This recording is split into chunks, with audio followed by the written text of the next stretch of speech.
Beshem Hashem, Naaseh Velasliach. Ok, on y est. Donc, on a deux lettres de Rabbi Nathan qui vont nous parler. Il y en a une qui a été écrite à Parashat Vayigash, comme nous. La lettre Lamed Zayin, 37. Et la suivante, ce sera la 253, la Resh Nun Gimel. La suivante, elle a été écrite à Rosh Chodesh Kislev. Et elle va nous permettre de garder avec nous la lumière de Hanouka, Bezrat Hashem. Comme on est en train de faire cet enregistrement à Motzei Zot Hanouka, alors il faut garder avec nous la lumière de Hanouka. Parce que on ne veut pas dire que Hanouka est sorti, Hanouka est fini, Hanouka est passé. Ça n'existe pas. Une fête juive, elle n'est jamais finie, elle n'est jamais sortie de nous. Au contraire, on veut profiter de cette fête pour garder la lumière de la fête, c'est le cas de le dire, avec nous.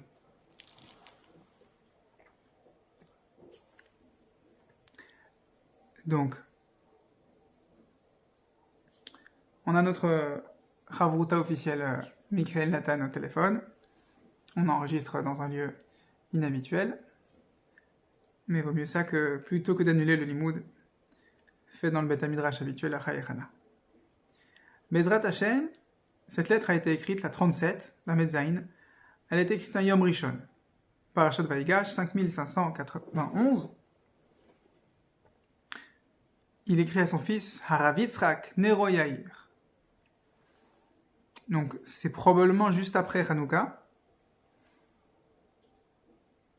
Parce que la lettre précédente, la 36, elle est déjà écrite à Rosh Chodesh Tevet.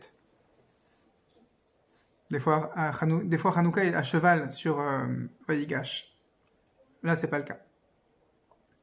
Beyom, jeudi, tu m'as envoyé ta lettre. Alors, on va sauter à plusieurs points dans la lettre. On va regarder quelques perles, plutôt que de tout lire de manière fleuve. Haklal, ki aet tzara gdolahi, al milanu lishaen, ki im al avinu shebashamay. Quand on a des difficultés, dit Rabbi Nathan, le principe général, à l'heure de la détresse, be'aet tzara, sur qui est-ce qu'on peut s'appuyer, si ce n'est sur Hachem?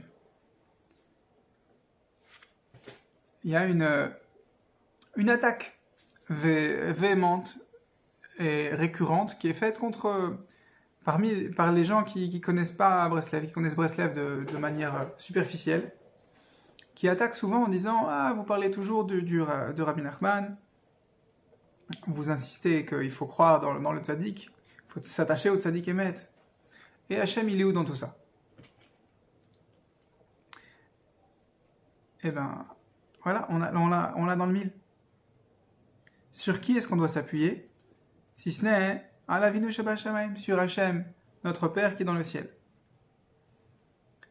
Rabbeinu, il insiste pour qu'on développe et qu'on installe en nous, on fasse pousser en nous une Emunah Pshuta. Et c'est parce que Rabbeinu, il insiste sur ça, sur cette valeur, plus que d'autres Rabbanim, qu'on veut s'attacher à Rabbeinu. On ne va pas dire que Rabbeinu, il est le seul à faire ça, mais comme il insiste sur ça, alors on veut s'attacher à lui. C'est à travers l'attachement au tzaddik qu'on peut développer une émouna parfaite. Parce que lui, il a développé cette émouna parfaite, plus que nous. Alors en s'attachant à lui, on a une meilleure chance de marcher dans ses pas. Ça aussi, c'est le thème de Parashat Vayigash. C'est-à-dire que, pourquoi? Parce que le Midrash dit que, au début de Parashat Vayigash, Yosef a dit à ses frères, vous avez dit que votre grand frère Yosef est mort, mais c'est pas vrai. D'ailleurs, regardez, je vais le faire venir maintenant. Et là, Yosef, déguisé en vice-roi d'Égypte, méconnaissable à ses frères, devant ses frères, appelle, il dit Yosef ben Yaakov, Yosef ben Yaakov. Genre il l'appelle, il s'appelle lui-même. Et donc il est en train de traiter ses frères de menteurs. Et là, les frères, au lieu de dire c'est pas la peine, il est mort, qu'est-ce qu'ils font? Ils regardent à droite à gauche pour voir est-ce que quelqu'un va rentrer dans la pièce. Donc les frères se sont démasqués eux-mêmes. Les frères reconnaissent par leur comportement qu'ils ont menti. En fait, le jeu que Yosef Hatzadik a mis en place ici, c'est de dire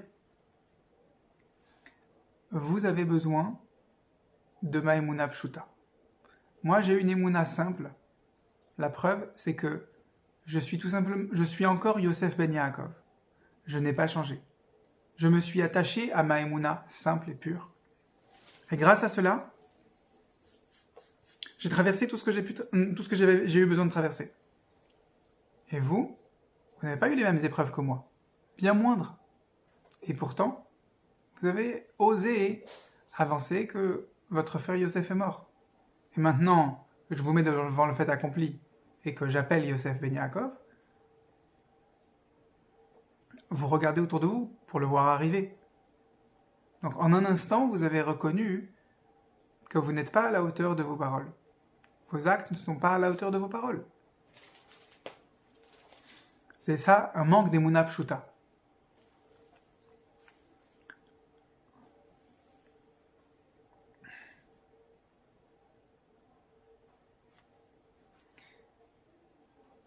Il y a eu une chose terrible qui s'est passée dans la communauté. Il y a eu, al Shabbat Hanouka, Rabbi Nathan, il a eu peu d'invités. Et un de ses invités, Rabbi Ber de Ladidzin, Rabbi Dov, il a voyagé avec précipitation. Mipo, Beyom, il est parti de la ville où je me trouve, dit Rabbi Nathan, jeudi dernier. Et il a eu, pourquoi il est parti avec précipitation? À cause d'une catastrophe qui s'est passée. Vechol man de aved rachamana letavaved. Tout ce qu'Hachem y fait, c'est pour le bien. Comme on dit dans la Gemara Brachot. Rabbi Nathan, sa première réaction face à un événement qui a poussé un Talmid Chacham de son entourage à fuir la ville, c'est tout est pour le bien. Ça ne veut pas dire qu'il faut rester les bras croisés, ça veut dire surtout qu'il faut s'attacher à la émouna pshuta. Notre travail, c'est la émouna pshuta, la émouna simple, épurée. Ve'afal pichen, haya Hashem yitbarach be'ezrenu v'divarnu divrei Torah. Etmol be'ashalosh seudot. Et malgré cette catastrophe qu'il y a eu dans notre ville, Hachem a été à nos côtés et on a échangé des paroles de Torah à Seudah Shlishit.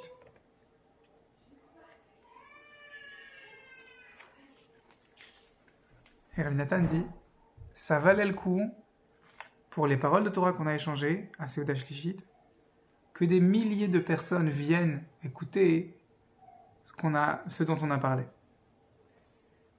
Ah, mi yodea gdulato shel yotzer bereshit. Qui connaît la grandeur du Créateur?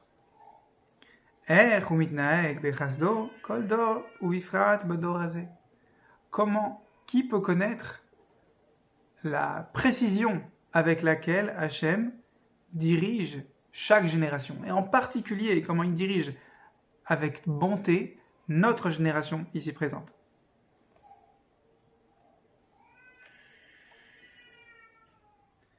Hachem nous a fait mériter des trésors et des méniotes, des obstacles qui se multiplient devant nous, qui s'étendent devant nous. Des obstacles qui nous empêchent d'avancer. C'est évident que tout ça c'est pour le bien. Vesof kol sof, yigmor Hashem yitbarach. C'est évident que Kadosh Baruch Hu, il va conclure, il va amener à sa juste fin chaque projet qu'Hachem a débuté. Vegamata hu gomer et amid kiretsono. Et encore, et maintenant, à l'instant même, Hachem conclut, il conclut tout selon sa volonté. Tu disais à l'instant que tu as du mal à t'organiser pour à mener tes projets à bien. C'est le cas aussi. C'est pour ma part, j'ai des projets que je démarre et je ne sais pas quand je vais les finir. Et il y en a que je me demande si je les finirai un jour. Quand il c'est jamais comme ça. Hachem, quand il démarre un projet, il l'amène toujours à sa conclusion. Des fois, c'est pas de notre vivant. Des fois, c'est au-delà de notre compréhension. Mais si Akadosh Baruch Hu, il nous permet de commencer un travail, une mitzvah, et qu'on a l'impression qu'il nous bloque pour poursuivre cette mitzvah, alors on doit savoir que Akadosh Baruch Hu, il va nous amener à conclure la mitzvah selon ce que lui avait prévu. Et quelle que soit la quantité, la force des obstacles qu'Hachem a laissé se dresser devant nous.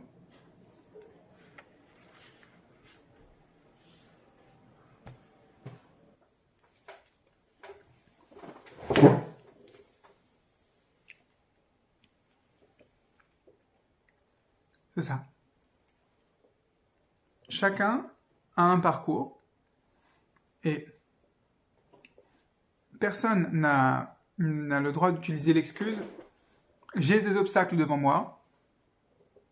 Ces obstacles me permettent d'interpréter qu'Hachem veut que j'arrête les mitzvot que j'ai commencé. Les mitzvot que tu as commencé, c'est Hachem qui t'a permis de les commencer. D'accord ? Une mitzvah, c'est une volonté d'Hachem.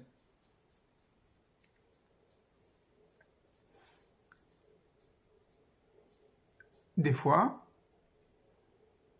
le programme dépasse ta compréhension, dépasse ton imagination. Donc toi, tu as l'impression que telle mitzvah, ça fait trop longtemps qu'elle est en suspens. Par exemple, l'enterrement de Yosef et ses frères. Yosef, il a été plongé au fond du Nil, dans un cercueil de plomb, par les Égyptiens. Et il avait fait jurer au Béni Israël, vous me sortirez d'Égypte et vous m'enterrerez avec mes frères en Israël. Nous, on a l'impression que c'est un peu trop lointain. Comment c'est possible qu'il les fasse jurer? Il y a plusieurs générations qui vont passer. Moshe Rabbeinu a sorti le cercle de Yosef. On est obligé de dire que les frères de Yosef ont suivi aussi. Et Moshe Rabbeinu a organisé le transport des cercueils des Shvatim, donc de Yosef et ses frères, pendant la traversée du désert, pendant les 40 ans. Moshe Rabbeinu, il n'est pas arrivé en Eretz Israël. Il n'a pas traversé le Yarden. Mais les bénis Israël ont amené les cercueils en Eretz Israël et les ont enterrés. Alors, même Moshe Rabbeinu, ça le dépassait dans son échelle de temps. Mais Hachem, il s'est assuré que la promesse que Yosef avait fait jurer au bénis Israël va être réalisée. Donc pareil, tu commences une mitzvah, Gam ata hu gomer tamid kirtsono. Hachem amènera ce projet à sa conclusion. Ach mi yodea darche hachasdo v'nifleotav becholet. Qui peut se permettre de juger, de prétendre qu'il a appréhendé les voies d'Hachem et ses merveilles. Hachem, il fait tout bechasdo, dans sa bonté. Et des fois, dans la bonté, ça veut dire, d'après nos yeux, faire traîner un projet. Alenu lechakot ou l'tzapot lishuato tamid. Notre travail, ce n'est rien que d'attendre et de guetter. Les tzapot, c'est un tsofé. Tzadéfé, c'est un guetteur. Et tzadéfé, c'est aussi un autre mot. C'est quelque chose qui flotte. Par exemple, là, on est en train de profiter encore des rayons de lumière de Zot Hanouka. On sait que l'huile, le symbole de Hanouka, Shemen, l'huile, elle flotte au-dessus de l'eau. Comme les bénis Israël flottent au-dessus des nations. Et en hébreu, on dit litspot, si je me souviens bien, quelque chose qui est tsaf, qui flotte au-dessus du support. Une mèche de bougie, elle peut flotter sur l'eau, ou sur l'huile, justement. Alors toi, ton attitude vis-à-vis d'un problème, c'est de flotter au-dessus du problème. De flotter pour guetter, qui est le même mot, les tzapot, pour guetter la délivrance d'Hachem.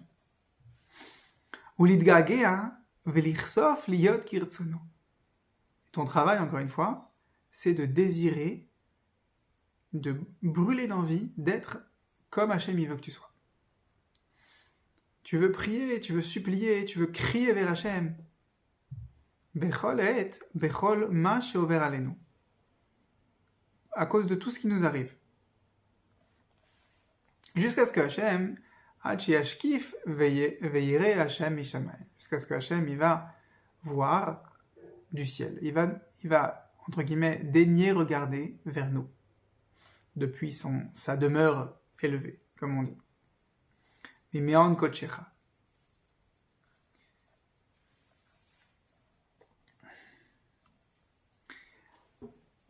Puisqu'on vient de conclure la parashat Miketz, Rabbi Nathan va citer un enseignement de parashat Miketz. Dans l'Écoutez Moharan, Torah 54, la Torah qui s'appelle Vaihi Miketz Zikaron. Là-bas, Rabbeinu nous enjoint à garder notre Zikaron. C'est quoi le Zikaron? C'est bizarre, on dirait que ça fait référence à l'huile, au shemen. C'est quoi shemen? C'est quoi l'huile? L'huile, c'est quelque chose, c'est un liquide qui imbibe les supports plus que l'eau. C'est une image un peu rigolote. L'huile, ça mouille plus que l'eau. C'est-à-dire, tu fais une tache d'huile et une tache d'eau, tu vas voir que l'huile, elle va s'imprégner plus fortement et plus durablement dans le tissu ou dans le papier que la même quantité d'eau. Alors pareil, on veut que notre zikaron, il s'imprègne en nous. Et c'est un enjeu parce que on peut oublier. Oublier quoi? Oublier Hachem, chas v'shalom. L'enjeu, c'est ça. Dès qu'on ouvre les yeux, on veut se souvenir d'Hachem. On veut se souvenir, comme dit Rabbi Nathan dans l'Écoutez Halachot, Zichron le alma deate. Se souvenir du monde futur. Avant même de dire Modéani, on ouvre les yeux et on se souvient qu'il y a une finalité à ce monde. Et là, on dit Modéani. Là, on met un pied par terre. Et on vit une autre vie. Ashrei sheyeler bazé tamid. Heureux est celui qui va à chaque instant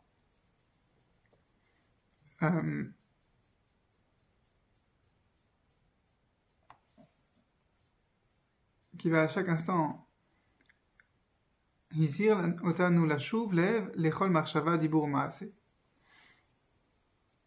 Qui va faire attention. Il a soum lev. Tu connais le mot en hébreu, simat lev. Faire attention. Il va faire attention à la finalité de sa vie. Dans chaque parole, dans chaque acte, dans chaque pensée. Pourquoi est-ce qu'il y a lieu d'associer Hachem, de me souvenir de la finalité de ma vie, même dans les détails? Parce que Kadosh Baruch Hu, il est metzamtzem et atzmo, Hachem, il se manifeste, il se contracte et il se rend présent même dans les petites choses de ma vie. C'est comme un père qui est capable de diriger le monde. Il est capable d'étudier tous les sujets les plus profonds qui soient. Il est capable de faire des choses qui sont extraordinaires pour le commun des mortels. Et qu'est-ce qu'il va faire? Il va se baisser au niveau de ses enfants et il va jouer au foot. Il va jouer à la toupie en ce moment pendant Hanouka. Il va changer une couche. Il va donner à manger à ses enfants. Il va leur préparer à manger. Leur faire la cuisine. Il va les habiller. Pour ça, hein, il doit se recroqueviller. Il doit descendre à leur niveau. S'il reste un dirigeant mondial, s'il reste un intellectuel, s'il reste un génie, ce que tu veux, mais qui les dépasse complètement, alors il ne peut pas les fréquenter. Akadosh Baruch Hu, il descend à notre niveau, constamment. Alors, puisque Hachem, il descend à notre niveau, comme un papa qui va faire l'effort d'être présent pour ses enfants, et d'être présent à leur niveau, alors la moindre des choses, c'est que l'enfant soit à l'écoute de son papa. Ah, mon papa, il joue au foot avec moi, alors je vais jouer au foot avec lui. Il est là, il est avec moi, il me renvoie la balle. Il n'est pas perdu dans ses pensées, ou sur son téléphone, ou... non, il est avec moi, il a appris les règles du foot exprès pour moi, et il est en train de jouer au foot avec moi. Il s'est acheté une paire de chaussures pour moi, pour jouer au foot avec moi. Alors, la moindre des choses, c'est que je lui renvoie la balle, je joue avec lui. Alors si déjà on fait ça pour un papa de chair et de sang, a fortiori que on est tenu de renvoyer la balle à Hachem quand il est présent avec nous dans notre vie. Comment est-ce qu'on renvoie la balle à Hachem? Hachem, il se met à mon niveau. Il se manifeste dans mes pensées, mes paroles et mes actions. Alors moi, je lui renvoie la balle en me souvenant que dans mes pensées, mes paroles et mes actions, il y a une finalité. Il y a la présence d'Hachem. Et ça s'appelle lui renvoyer la balle. Ça s'appelle être en lien avec Hachem. Parce que même les choses les plus profondes, les plus sérieuses que je peux faire dans ma vie, que je peux préparer, ce sera toujours une blague devant Hachem. Ce sera toujours quelque chose de ridiculement petit. Mais Hachem, il se met à mon niveau. Et entre guillemets, il regarde mes projets, mes entreprises, mes efforts, comme des choses vraiment sérieuses. Comme des projets qui ont un impact sur le monde. Il se met à mon niveau. Alors moi aussi, j'ai besoin de me mettre à son niveau. Entre guillemets, de penser à lui, de penser à la finalité.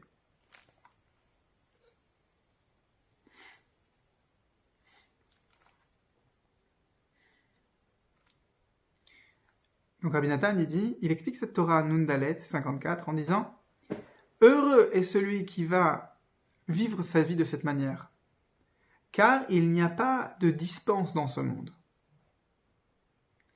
Malheur à celui qui veut se dispenser ata mi Torah utfila kederer shenimsaim atoim bazé. Malheur à celui qui veut se dispenser de l'étude de la Torah et de la prière. » Comme il existe des gens de cette sorte. Heureusement, nous, on est attachés à Rabbi Nachman.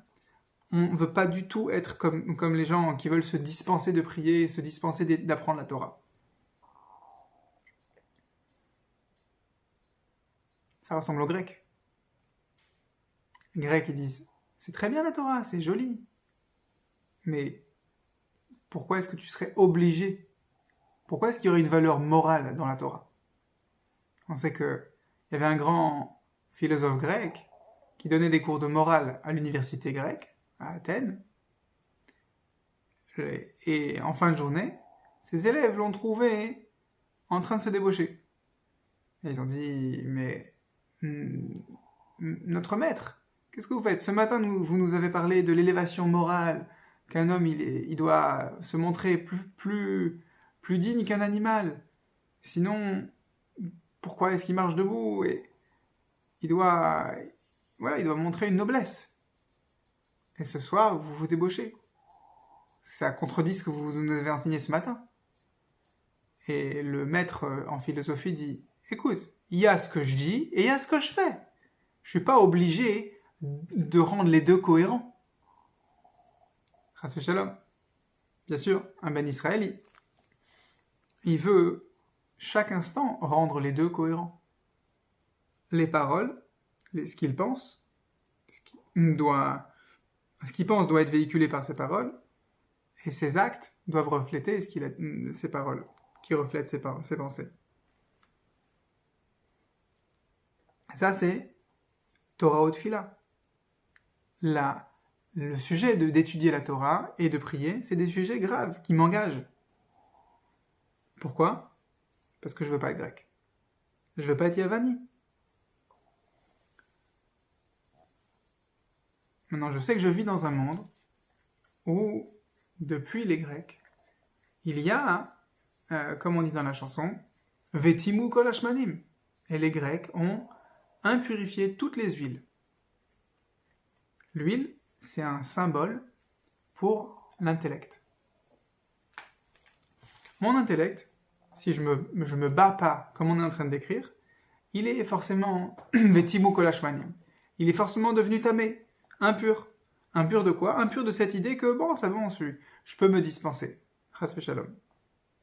Ki afalpi shenimtsaim ata bitulim harbe mechamat atzarot. Même quand un juif il traverse des difficultés, il traverse une difficulté financière, il traverse une maladie, il traverse une guerre, chas v'shalom. Ça s'appelle des bitulim, des choses qui rendent batel, qui annulent notre disponibilité à prier, à étudier. Par exemple, c'est une halakha. Si un homme, il doit s'occuper de ses enfants en bas âge. Et sa femme, elle n'est pas disponible. Mettons qu'elle est à l'hôpital pour suite de coucher, elle vient d'accoucher. Et lui, il a d'autres enfants en bas âge. Il doit s'en occuper. Au point que, s'il est tellement occupé par ses enfants en bas âge, qu'il ne peut pas aller faire la prière, il ne peut pas aller faire Shachrit Mincha ou Arvit, il est dispensé. Malgré tout. Il faut qu'il trouve un moyen, une fois dans la journée, de prier Hachem. Il a une obligation, une fois par jour, dit le Rambam, de formuler une prière. Et c'est une prière d'Eoraita. Même si, mettons que ce moment-là, il le trouve que au moment de Chatzot de la journée. À Chatzot de la journée, c'est plus Shacharit et c'est pas encore Mincha. Donc, il peut pas faire la Mida. C'est hors sujet. Oui. Mais malgré qu'il a Bitulim Arbe, Rachmanan Litzlan, qu'Hachem nous sauve de ces impasses là où on est coincé, malgré tout, il faut savoir se comporter dans ces moments-là. Afal Vichen, לעומת זה צריכים עתה להתעורר ביותר, בהתגברות יותר מאחר שרואים, בעינינו מה שרואים. On a besoin de se renforcer. L'essentiel, c'est pas est-ce que j'ai le droit de faire la Mida, est-ce que j'ai le droit d'étudier dans telles conditions, il y a une mauvaise odeur, j'ai pas de kippa sur la tête parce que je suis dans un endroit où on n'a pas le droit. Ok, d'accord, mais à part t'as le droit, t'as pas le droit, t'es obligé, t'es pas obligé. Est-ce que tu ressens que ta neshama, elle a besoin que tu étudies? Est-ce que ça te brûle? En yiddish, on dit, est-ce que tu as le bren, le feu? T'as envie d'étudier? Tu sens que tu en as besoin? Ça te gratte? Alors oui, il y a des conditions. Est-ce que tu as le droit? Est-ce que tu es obligé ou pas? Mais un juif, il peut pas résumer sa vie à est-ce qu'il a le droit? Est-ce qu'il a besoin? Est-ce qu'il peut se dispenser? Chas v'shalom. C'est pas un formulaire que tu remplis. C'est ta vie et que tu es en train de remplir. Tu nourris ta neshama avec Torah ou Tfila.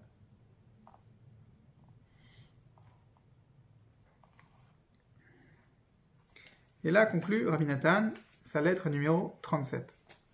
Donc juste, il a mis en VS, en contraste.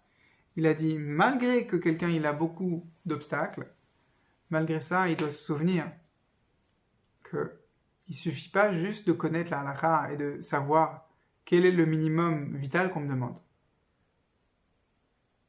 On a besoin, tzrichim ata litorer. On a besoin de se réveiller. Surtout quand on a des obstacles face à nous. Pour se souvenir de nous accrocher à la finalité. La finalité, c'est pas comment se rendre quitte. La finalité, c'est comment s'éveiller. Comme j'ai entendu cette semaine Rav Meir Eliyahu, le grand conférencier en Eretz Israël. Rav Meir Eliyahu, il dit, si quelqu'un il prie pas une fois par mois au moins en pleurant, il dit, tu pleures pas quand tu pries, au moins une fois par mois. Mais ta neshama elle est cassée, qu'est-ce qu'il y a? T'as perdu tes piles.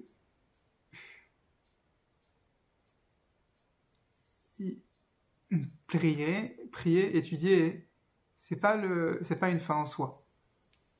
Une fin en soi, c'est de savoir et de ressentir, de développer, c'est quoi le ressenti de la prière. C'est quoi le geschmack, le goût, la motivation dans la prière et dans l'étude.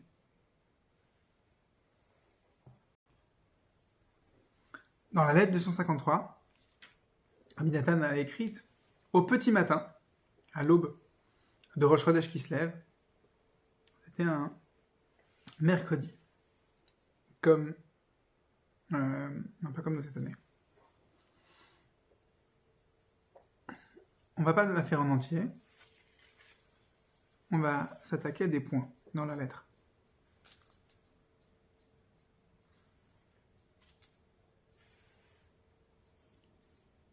Lolé Hashem ozer li velachem bizchoto vechocho hakadosh midrachav niflaim. Rabbi Nathan dit, si ce n'était que Hashem va m'aider à vous partager les conseils de Rabbeinu, alors je rêverais rien à vous transmettre. Rabbi Nathan dit, j'ai en moi des otsarot, des trésors de conseils. Des conseils merveilleux, la rééducation, de la réhabilitation spirituelle. Rabbi Nathan, c'est un thérapeute. Et je peux vous dévoiler tout ça. Mais,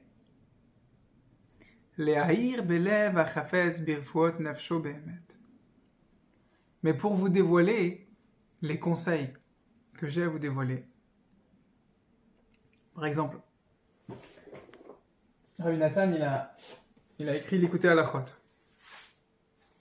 Là, on a le volume 8 du l'écouter à la chot. C'est le 8e volume. Les éditions classiques du l'écouter à la chot, c'est en 8 volumes. Et on sait qu'en fait, ces 8 volumes, ce n'est que un tiers de ce que Rabbi Nathan il a écrit dans l'écouter à la chot. Les 2 tiers ont été perdus dans des incendies, dans des déménagements hâtifs, dans les manuscrits qui ont été passés de main en main. Et l'écouter à la chot, c'est une quantité faramineuse de conseils, d'explications sur comment vivre son judaïsme profondément.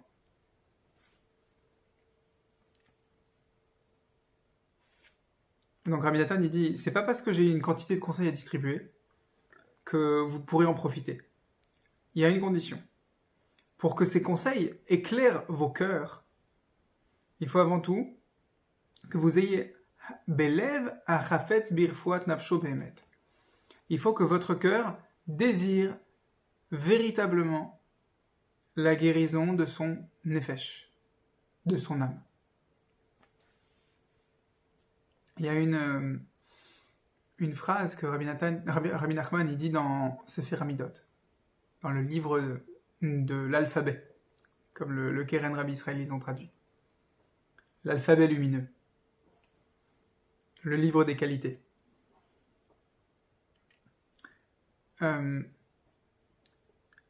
Ha-nefesh ve'aneshama hen bechina achat. Il le dit aussi dans l'Ikutei Moharan, je crois.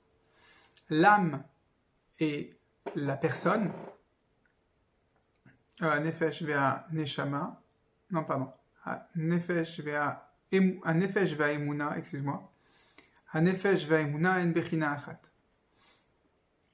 En gros, ta santé psychologique, ha-nefesh, ve'emuna, et ta foi, c'est la même dimension, la même chose. En clair, si je veux guérir psychologiquement, alors je dois accepter que j'ai des problèmes de Emouna que j'ai besoin de guérir. Si je veux guérir psychologiquement, si je veux être heureux, si je veux guérir de tout ce qui m'empêche d'être heureux, je dois reconnaître, je dois accepter de m'attaquer à tout ce qui est hérésie dans ma Emouna. Ma Emouna, elle n'est pas à 100%. Sinon, je serais heureux à 100%. Donc, si j'ai pas une Emouna à 100%, j'ai en moi de l'hérésie. Et ça, je veux me nettoyer de cette hérésie. Est-ce que je suis prêt à reconnaître? Ça, encore une fois, c'est une perche que Yosef HaTzadik, il a tendu à ses frères. Vous êtes des tzadikim, il n'y a pas de problème. Mais, est-ce que vous êtes prêts à encore vous perfectionner? À reconnaître qu'il y a encore du chemin? Vous avez en vous de l'hérésie. Comme quand Yaakov Avinu, il est parti dans Parashat Vayeshev. Il est parti de là où il était installé, et il a dit à ses enfants, séparez-vous de l'idolâtrie. Depuis quand les enfants de Yaakov Avinu, ils font de l'idolâtrie, Chas v'shalom? Non, c'est pas qu'ils faisaient de l'idolâtrie, c'est que quand ils sont partis de Shrem, alors ils ont pris un butin. Et ils ont dit, un objet d'idolâtrie, une statue en métal par exemple, on va la fondre, et avec le métal fondu, alors on va faire des pièces. On va faire des armes, on va faire des outils, ça va être utile. Yaakov Avinu, il leur a dit non, débarrassez-vous de tout ce qui provient de l'idolâtrie. Quand c'est un objet, ça pique pas tellement. Mais si Yaakov Avinu te dit débarrasse-toi de l'idolâtrie qui est en toi, ça pique. Quoi, moi, je fais schéma Israël, j'ai pas d'idolâtrie en moi. Non, regarde, on sait très bien. Si t'es pas heureux chaque seconde de ta vie de manière éclatante, c'est qu'il y a en toi de l'hérésie. Ah bon? Mais je suis pas prêt à reconnaître ça. Alors tu peux pas profiter des conseils de Rabbi Nathan. Rabbi Nathan pose cette condition. Basé anu mechayin atzmenu ze kama. אך זאת תדעו שכל אחד כפי תשוקתו וחפצו והגיעתו, כפי מה שחותר וחופר בפיו ובלבבו למצוא המים מתוך הבארות הקדושים. Chacun, il doit creuser avec piv ou lvavo, avec sa bouche et avec son cœur. Il doit creuser en lui-même. Il doit creuser dans les livres de Torah, qui sont pleins de conseils. Il doit creuser avec sa bouche, ça veut dire il doit répéter les phrases, les conseils qui sont pertinents pour lui.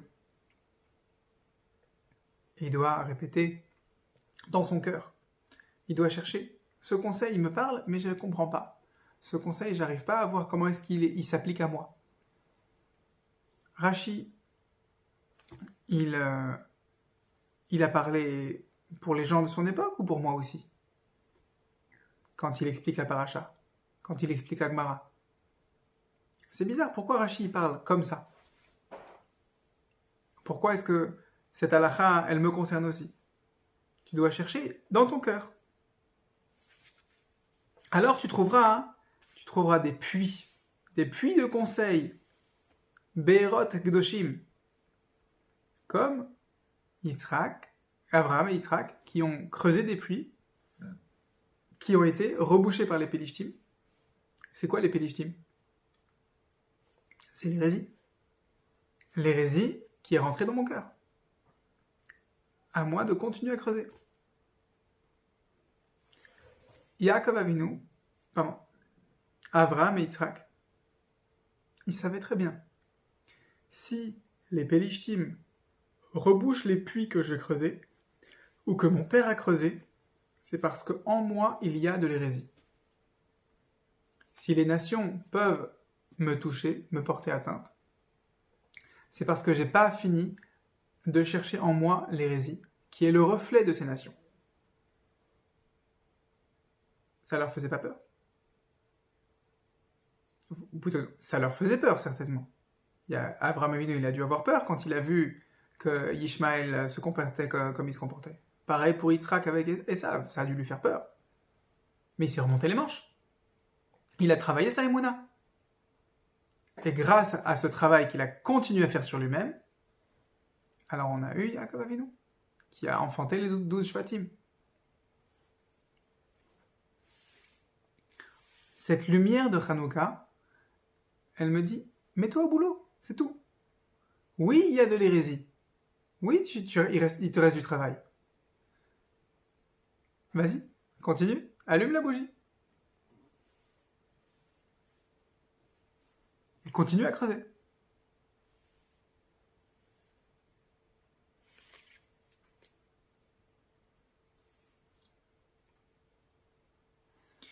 Rabbi Nathan dit, la Torah, nous l'avons méritée à Shavuot, grâce au Roé Neeman, grâce au berger fidèle, Moshe Rabbeinu, alav shalom. Et chaque fois que Rabbi Nathan étudie, il se sent connecté à cette chaîne de transmission depuis Moshe Rabbeinu. Comme si Matan Torah, c'était aujourd'hui. Et c'est aujourd'hui. Chaque jour, Akadosh Baruch Hu, il nous redonne la Torah. Mais même s'il nous redonne la Torah, la chaîne de transmission depuis Moshe Rabbeinu, elle s'est passée depuis longtemps. Non. De la même manière que Matan Torah, ça se repasse aujourd'hui, Hachem, il nous redonne la Torah aujourd'hui. Alors c'est comme si cette chaîne de transmission depuis Moshe Rabbeinu, Yehoshua, les Zkenim, on est arrivé à Rabbi Yosef Karo pour les halachot, par exemple, avec ses élèves qui nous ont transmis les acharonim, etc. Toute cette chaîne de transmission, c'est comme si elle était vivante, présente devant Rabbi Nathan. Vechol hatzadikim shebaou acharav, et tous les tzadikim qui viennent après Moshe Rabbeinu, ils participent à cette Kabbalat Torah, à cette réception et transmission de la Torah pour moi. Maintenant.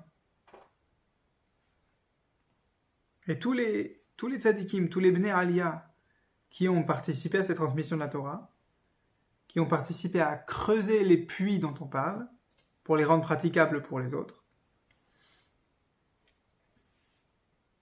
Ma she'aya bechol dor, en be'adenu levaer velo yaspik azman. On ne peut pas expliquer combien c'est faramineux tous ceux qui ont participé à creuser ces puits. Ah, kol echad kefi bekiuto basfarim akdoshim be'ain ha'emet yachol yavin me'at merachok et kol hanisim ve'aniflaot she'asu imanu bechol dor vador ki hatzadik ha'emet shebador hu hamekayem et kol ha'olam bedoro. Chaque génération, chaque instant, il y a un tzaddik authentique, il y a un tzaddik émet. Il y a eu un tzaddik émet. Et c'est sur lui que le monde tient. Ça veut dire quoi que c'est sur lui que le monde tient? Ça veut dire que lui, il est occupé à creuser des puits de conseils, de Torah. Et en creusant ces puits, en dévoilant des enseignements, en publiant des livres, de Torah, des livres d'enseignement qui expliquent les générations passées, qui expliquent la paracha, qui expliquent les halachot. En expliquant tout cela, il nous prépare, il creuse les puits qui sont pour notre génération. C'est ça, c'est comme ça qu'on explique que le monde tient sur lui. Le monde tient sur le travail qu'il fait. Alav ne'emar vezarach hashemesh uva hashemesh. Ad shelo shaka hashimsho shelze. Chaque instant, il y a un tzaddik qui est actif, qui fait ce travail-là de fournir des conseils pertinents pour notre génération.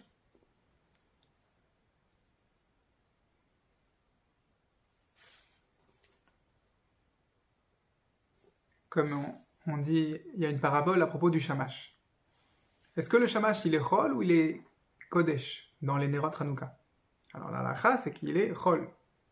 Il est profane. On a le droit, une fois qu'on a allumé le shamash, de se servir de la lumière du shamash pour un usage profane, comme compter des pièces, ou lire un livre, signer un chèque, même si c'est pas un chèque de tzedaka. On a le droit. Mais le shamash, à quoi il sert? Il sert à ce qu'on puisse faire les autres mitzvot. Il sert à allumer les bougies de mitzvah. Alors, en cela, il est plus grand. Le tzaddik, il n'a pas besoin d'être dans ce monde. Entre guillemets, il est chol. Bien sûr qu'il est plus grand, il est kadosh.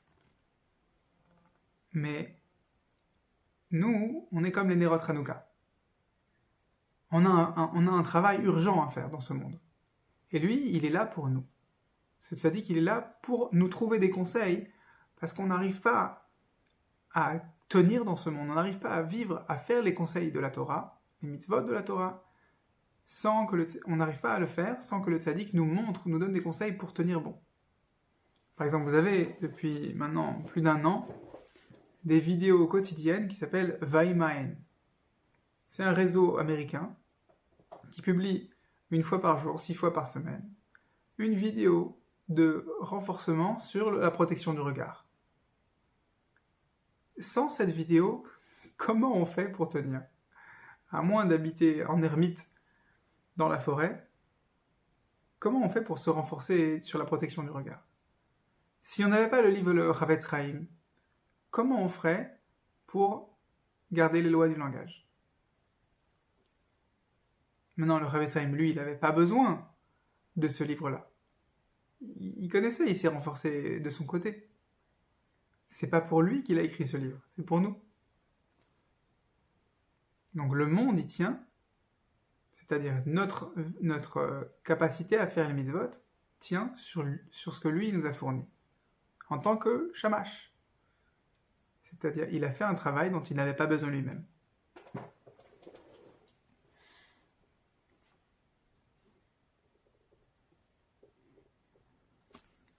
וכן, בכל דור, כאשר ראינו בעינינו גם בדור הזה, שאני העני והאביון, כל ימיי גדלתי בין החכמים, והייתי מתאבק באפר רגליהם. Rabbi Nathan dit, j'ai vu, je peux témoigner, j'ai grandi dans la poussière des pieds, aux pieds des sages, aux pieds des chachamim. וידעתי שבימינו כמעט כבר נשקע האור הקדוש של הבעל שם טוב. Et je peux vous certifier que de nos jours, le Baal Shem Tov, il est niftar bien avant la naissance de Rabbeinu. Le Baal Shem Tov, c'est l'arrière-grand-père de Rabbeinu. Et la lumière, entre guillemets, du Baal Shem Tov, qui a continué à briller grâce à ses élèves, Rabbi Nathan dit que de nos jours, la lumière du Baal Shem Tov était presque disparue. Ah, shelo shaka shimsho, zarcha shimsho shel Adonenu morenu verabenu. Et dès que la lumière des élèves du Baal Shem Tov commençait à disparaître, alors la lumière de Rabbi Nachman a commencé à pousser.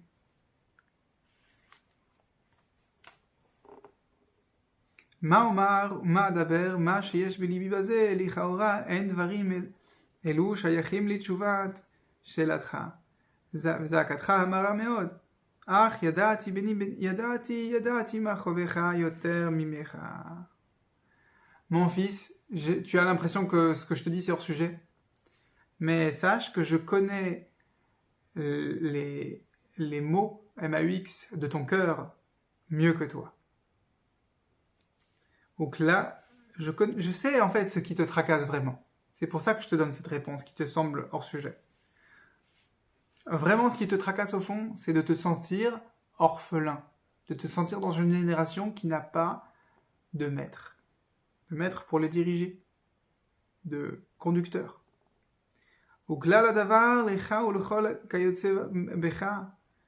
Et le principe général, she'en biadi להשיבכם כלל, רק כל אחד ואחד כפי מה שיחתור ויבקש אחר הבארות מים חיים קדושים הנ"ל, בוודאי ימצא באמתחתי. אמתחת העני האביון הנרדף, אשר מחמת זה אמתחתו מלאה עפר וצחורות ובלוי הסחבות. Rabbi Nathan, il dit, d'un côté, je me sens pas digne de vous transmettre les enseignements magnifiques que j'ai dans ma besace. D'un autre côté, sachez que j'en ai, et j'en ai plus qu'il n'en faut. Et c'est pas parce que j'en ai des enseignements magnifiques dans ma besace que vous pourrez en profiter.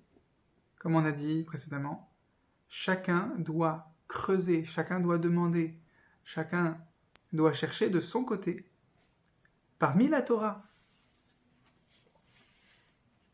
Et comme ça, il pourra mettre dans sa besace à lui.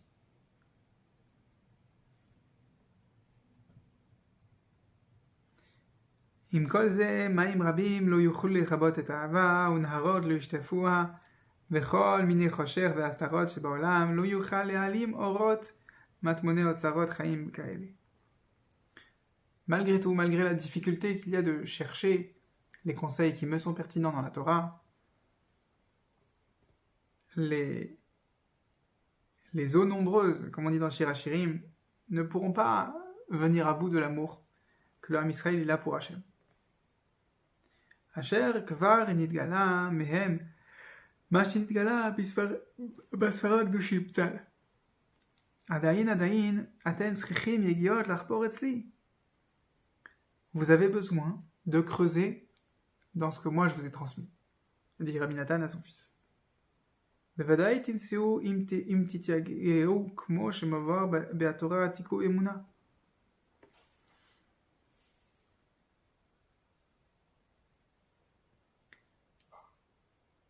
La emuna, ça doit être un moteur pour m'encourager à chercher dans la Torah, à faire des efforts dans la Torah. Dainu biyigiot amdali. En צריכים יגיעות שאי אפשר לסובלם, רק בפיך ובלבבך לעשותו. Quand quelqu'un il fait teshuva, il est possible qu'il fasse des efforts surhumains, des efforts qui sont au-delà de ce dont il est capable de faire. Alors si c'est le cas, s'il sent que l'effort qu'on lui demande pour faire teshuva, il est plus qu'il n'en coûte, plus qu'il lui en coûte, alors il faut qu'il se souvienne. La teshuva, c'est pas ça. La teshuva, c'est rak beficha ou vilvavecha la asoto. La teshuva, elle est proche de toi, dans ta bouche et dans ton cœur, pour la réaliser. Dans Parashat Nisavim, si je me souviens bien. Vegam bazeh yesh harbe ledaber. Et sur ça, il y a beaucoup à dire.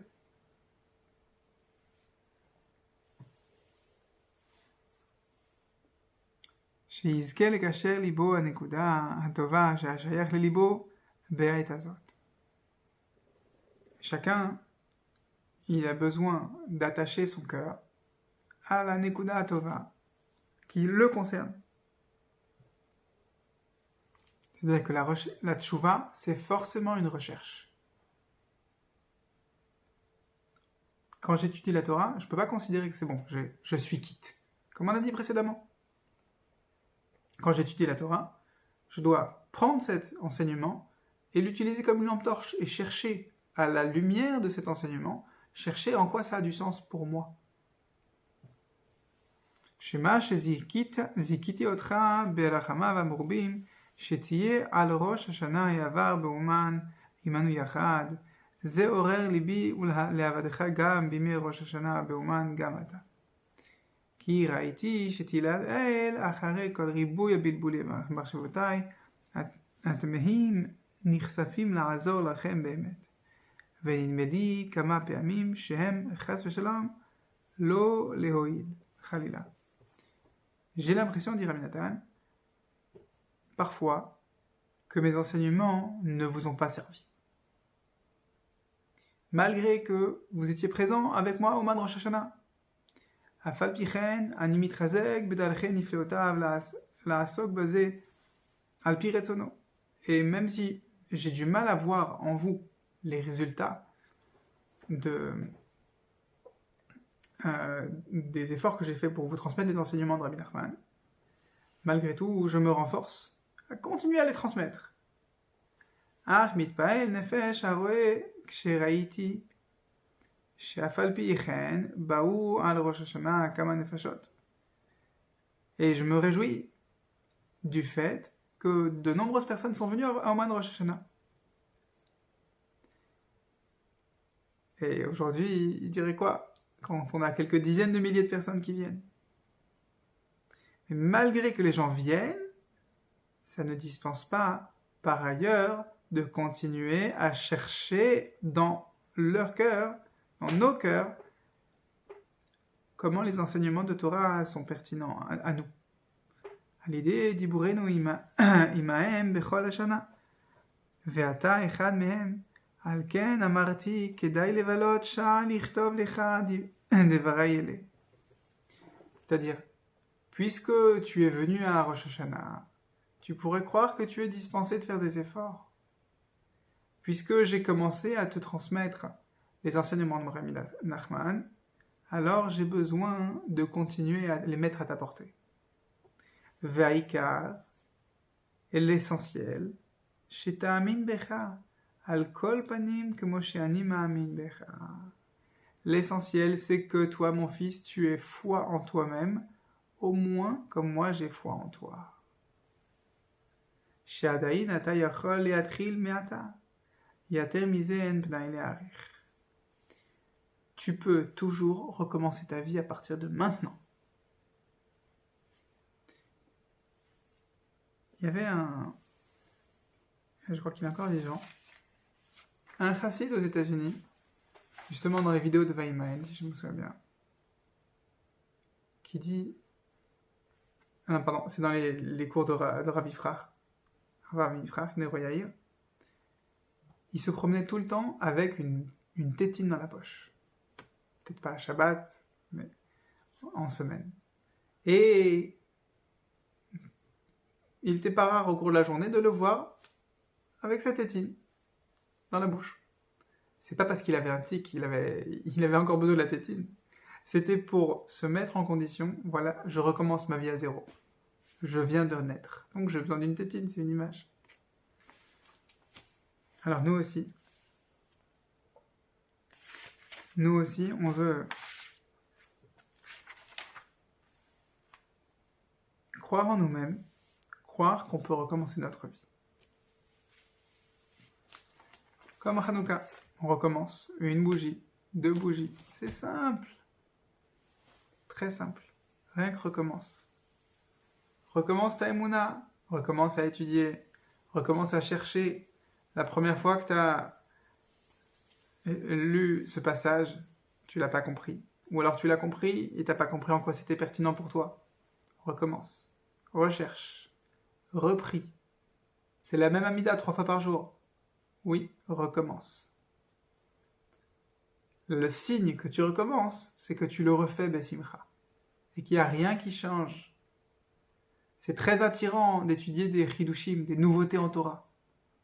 Mais si tu es capable d'étudier quelque chose que tu as déjà relu, appris de fond en comble, et que tu le redécouvres, entre guillemets, à neuf, avec la même joie, et sinon plus, là, c'est la preuve que tu as bien intégré le message de Hanouka.